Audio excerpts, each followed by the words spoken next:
It was a humid Sunday afternoon when Staff Sergeant Marcus Reed pulled his dusty pickup truck into a small roadside diner just off Highway 92. He was tired, hungry, and wearing a simple hoodie and jeans. No medals. No uniform. Just a man looking for a meal after a long drive back home. Inside the diner, laughter and loud music filled the air. A biker gang, about 6 of them, had taken over the back corner. Leather vests. Heavy boots. And glares sharper than broken glass. As Marcus stepped inside, conversations slowed. Forks hovered midair. Every eye turned toward him, the only black man in the room. He kept his head down, nodding politely to the waitress, who nervously handed him a greasy menu without saying a word. From the back of the diner, a loud voice rang out. Well, what do we have here? Looks like someone took a wrong turn, one biker sneered, loud enough for everyone to hear. The gang roared with laughter, the air thick with cruelty. Marcus stayed calm, focused on the menu. He had dealt with worse, on battlefields these men couldn't even imagine. But the bikers weren't done. They got up, heavy boots stomping, forming a half circle around Marcus' table. What's wrong, boy? Cat got your tongue, another taunted, knocking Marcus' cap off his head. The diner went silent. You could hear the buzz of a flickering neon light outside. Marcus' hands remained on the table. His heart raced, not with fear, but with a cold, familiar focus. He studied their faces, arrogance. Ignorance. Dangerous in numbers, but weak inside. The leader, a burly man with a greasy beard and a jacket full of skull patches, leaned in close. You ain't welcome here, soldier boy. Maybe you oughta leave before something happens. The waitress shifted uncomfortably behind the counter, eyes wide, but too scared to intervene. Marcus smiled faintly, a smile colder than the diner's cracked windows. You sure about that? He said softly, voice calm but carrying weight. The leader laughed. Yeah, I'm sure, boy. Then, a small detail caught Marcus' eye. On the leader's vest, above the stitched American flag patch, the words, Proud Veteran Supporter. The irony burned hotter than any insult. The very freedom they used to mock him was the freedom he had risked his life to defend. Still seated, still calm, Marcus reached into his wallet, slowly, deliberately, and pulled out a worn military ID. He placed it carefully on the table. The bikers leaned in. And that's when it happened. Their smirks faded. Their postures shifted. A crack in their armor. Because staring back at them in bold black letters were the words, U.S. Army Special Forces, Master Sergeant. Not a low-level private. Not a rookie recruit. But one of the elite, a man trained to dismantle entire enemy networks. And they had just threatened him. The room's atmosphere snapped like a twig. The leader's bravado evaporated. His hand, once so cocky on Marcus' cap, now trembled at his side. Marcus stood up slowly. Taller. Stronger. Not just a man in a hoodie, but a walking weapon. A protector. A warrior. You were saying? Marcus asked, voice low but deadly. The leader stuttered. We didn't mean nothing. Just messin' around, you know. No harm, no foul. But Marcus didn't move. Instead, he leaned in, close enough for only the bikers to hear. If you ever disrespect another soldier, another man, based on the color of his skin, understand this, Marcus said, voice like steel wrapped in thunder. There won't be warnings next time. The leader swallowed hard, nodding furiously. His gang, the so-called tough guys, scattered like leaves in a hurricane, mumbling apologies as they rushed out the diner door. The entire room exhaled at once, tension releasing like a popped balloon. The waitress, blinking back tears, whispered, "Thank you." Marcus simply nodded, left a generous tip, and walked out into the blazing afternoon sun. But just as he reached for his truck door, he noticed something strange. A black SUV, tinted windows, parked just beyond the diner. The engine running. No plates. And inside, a figure watching him. Not one of the bikers. Someone else. Someone who had been following him. Marcus' instincts, honed over years in enemy territory, flared like a fire alarm. He knew that look. He knew that feeling. This wasn't over. Not by a long shot. As he stepped toward the SUV, it peeled away, tires screeching, kicking up dust and gravel into the empty parking lot. Marcus stood there, heart pounding. A bad feeling settling deep in his gut. Whoever that was, they weren't just watching. They were hunting. And Marcus? He had just stepped into a battle far bigger than a diner full of cowards. Marcus didn't waste a second. The moment the SUV vanished in a cloud of dust, he jumped into his truck, turned the key, and fired up the engine. His hands were steady. His mind razor sharp. Years of battlefield instincts told him, this was no coincidence. He pulled out of the diner parking lot, scanning the empty road ahead. For miles, nothing. No other cars. Just endless stretches of dry highway under the bleeding sunset. Then, in the rearview mirror, headlights. Far back.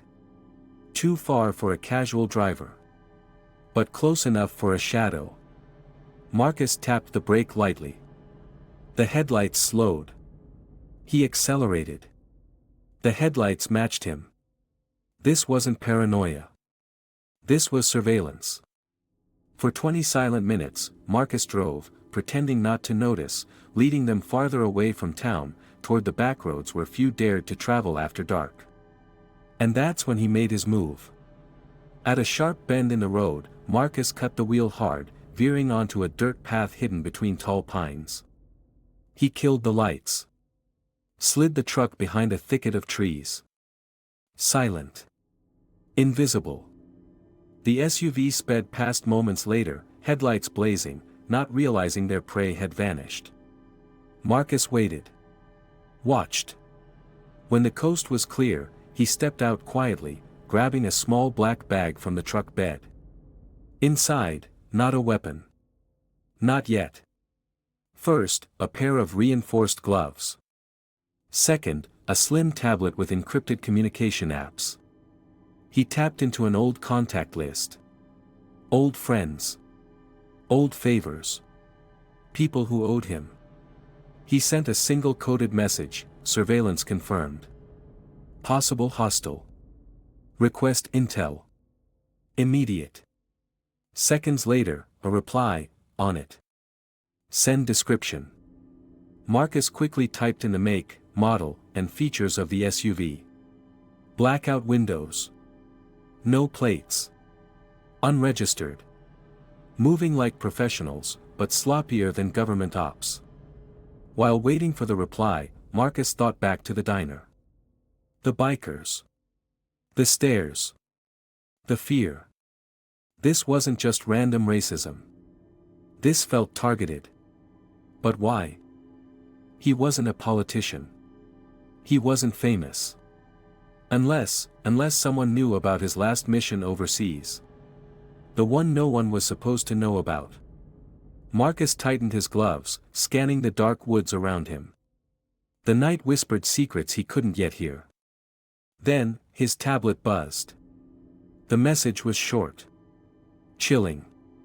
SUV tied to private security firm. Under investigation for illegal operations. Possible links to military traders. Marcus' blood ran cold. Traders? Here. Now. He looked around, heart hammering against his ribs. This was bigger than he thought. Way bigger. Before he could process it, his truck's headlights flickered, once. Twice. He froze. That was no accident. Someone had found him. Slow footsteps crunched on the gravel behind the trees. Multiple figures. Silent. Organized. Marcus crouched low, his mind calculating the odds. He was outnumbered. Outgunned. But not outsmarted. As they closed in, he slipped through the shadows like smoke, flanking them unseen. He caught a glimpse, tactical gear. Muffled radios. Black masks. These weren't random thugs. These were trained men. One of them, speaking into a radio, hissed, "Target located. Moving in. Orders are to bring him in alive, if possible." Marcus' stomach twisted. Alive if possible. Which meant dead was still an option. He needed a plan. Fast. Suddenly, headlights blazed again. Not from his truck. From another vehicle. A black van pulled up behind the SUV, men jumping out armed and ready. Backup. But whose? Marcus backed up deeper into the woods, careful not to snap a twig underfoot. But just as he made it to a clearing, a flashlight pinned him in a white-hot beam. "There he is," a voice shouted. "Take him." Marcus bolted. Adrenaline roared in his veins as gunshots shattered the silence. Bullets ripped through the trees, splintering bark inches from his head. He dove, rolled, sprinted. In the chaos, he spotted something, a narrow culvert tunnel beneath the old road. A tight fit. Dangerous. But his best shot. Without thinking, he dived headfirst into the tunnel, scraping his shoulders on rough concrete, heart hammering. He crawled, darkness swallowing him whole, bullets pinging off the entrance behind him. Every breath burned. Every muscle screamed. But he didn't stop. Because Marcus knew, this wasn't about survival anymore. It was about uncovering who wanted him dead, and why. As he reached the end of the tunnel, gasping for air, he found himself inside an abandoned service station. Dust. Silence. Shadows. And pinned to the far wall, a giant map. With red string connecting dozens of names. At the very center, circled in black ink. Marcus Reed. His own face staring back at him. And below it, one chilling word scribbled in thick, angry letters. Traitor. Marcus staggered back, heart pounding. Who set this up? Why was his own name here? What did they know, or think they knew? Before he could move, a cold voice echoed from the darkness. "Welcome home, soldier." Marcus spun around. Marcus froze. The voice was deep, calm, almost familiar, but dripping with venom. Out of the shadows stepped a man Marcus hadn't seen in years. Colonel Travis Langston. His old commanding officer. The man who once pinned a medal on Marcus's chest. Now aiming a pistol at his heart. "Didn't expect to see me, did you?" Langston sneered, stepping closer, boots crunching the broken glass underfoot. Marcus' mind raced. How was Langston here? He'd been court-martialed years ago, stripped of rank, accused of selling classified intel overseas. Dead to the world. Or so Marcus had thought. "You were always the golden boy," Langston spat, circling him like a vulture. "Always playing hero. Always following orders. And look where that got you, hunted. Alone. Set up by your own people." Marcus tightened his fists, ready to move, ready to strike, but behind Langston, more figures emerged from the darkness. Not bikers this time. Not thugs. Men in full tactical gear. Faces he recognized from old missions. Brothers in arms, now enemies. "You don't get it, Reed," Langston hissed. "You're not the soldier anymore. You're the target." Marcus scanned the room, counting exits, memorizing weapon placements, searching for any weakness. But Langston was ready for that too. He raised a small remote in his free hand, thumb hovering over a bright red button. "You make one move, and this whole place blows sky high," he said casually. "Smart enough to survive a war, but not smart enough to survive me. Marcus stayed perfectly still, his mind working overtime. Langston kept talking, pacing in front of the giant map, voice dripping with bitterness. After they threw me away, I built something better, he growled. An army loyal only to me. An empire. And you? You're the last loose end. He gestured to the map behind him. Every name on that board, dead or disappeared. Except you. Marcus swallowed hard, rage simmering beneath his calm surface. Why me? He said quietly. Langston's eyes gleamed. Because you saw too much. Because you still believe in honor, in duty. That makes you dangerous, Marcus. He stepped closer, gun inches from Marcus's forehead. And tonight, it ends. Silence fell. The room crackled with tension. Marcus didn't blink. If you were gonna kill me, he said, voice low and lethal, you would have done it already. Langston's smile faltered, just slightly. And that's when Marcus struck. In one explosive move, he slapped the pistol aside, driving his elbow into Langston's throat. The colonel stumbled back, choking, dropping the remote. Chaos erupted. Gunfire. Shouting. Marcus dove for the remote, sliding across the broken floor, snatching it just before Langston lunged. Without hesitation, Marcus jammed his thumb on the OFF switch. The lights in the warehouse flickered, and suddenly hidden doors around the room slid open, revealing dozens of prisoners. Men. Women. Soldiers. Some bruised, battered, but alive. Marcus' chest tightened.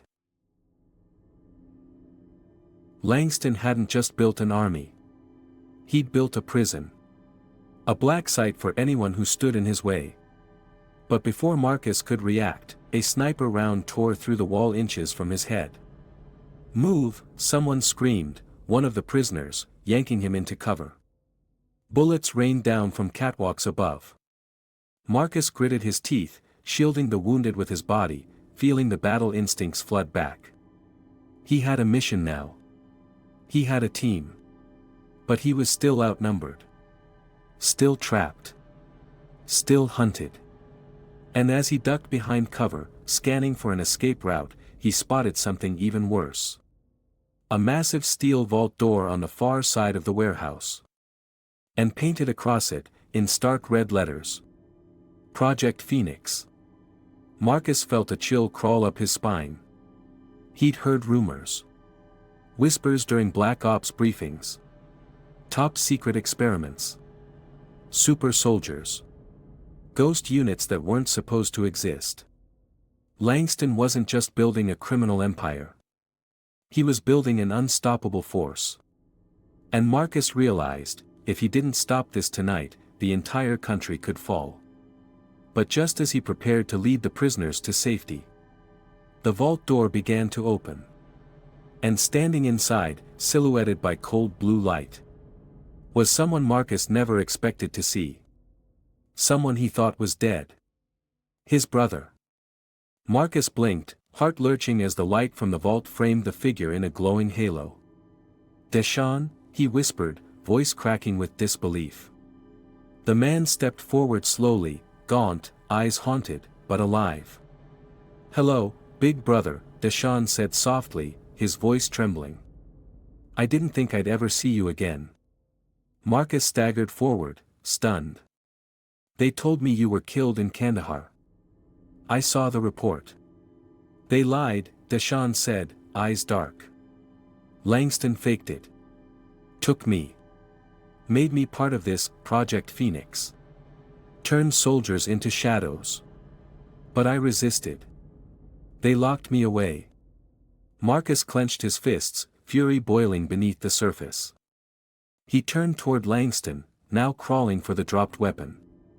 You took everything, Marcus growled. But you didn't break us. Langston snatched the pistol, blood trickling from his lip. It's too late, he spat. Phoenix is already live. You can't stop it. Marcus glanced at Deshaun, then the freed prisoners gathering behind them, bruised, but standing. United.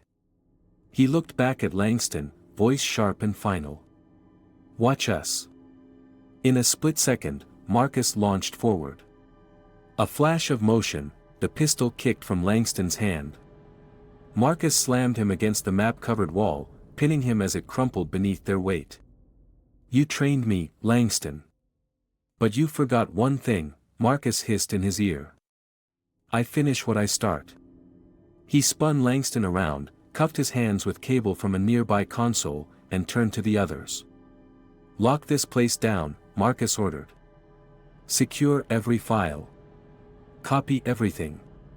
We're going public. Deshawn stepped beside him, wounded but resolute. You really think anyone up there will believe us? Marcus looked around, at the cameras Langston had used to surveil and document everything. They won't have to believe, he said. They'll see. 2 weeks later. News headlines screamed across televisions. Secret military black site exposed. Dozens freed from illegal experimentation facility. Whistleblower soldier declares war on corruption. Langston, now in maximum security lockup, was paraded before the world in shackles. The footage of his confession, captured by Marcus' hidden body cam, aired on every major network. Congress opened emergency hearings. The Pentagon launched a full internal investigation. Project Phoenix was dismantled. And Marcus? He stood quietly beside his brother on the Capitol steps, as a senator read aloud his commendation for extraordinary courage in service to justice and freedom. A standing ovation erupted. But Marcus didn't smile for the cameras. He only looked at Deshawn, alive, free, and finally safe. Later that evening, back in his truck, Marcus stared at the horizon as the sun dipped below the hills. The war wasn't over. But this battle? He'd won. And somewhere, deep inside, he finally felt something he hadn't felt in years. Peace.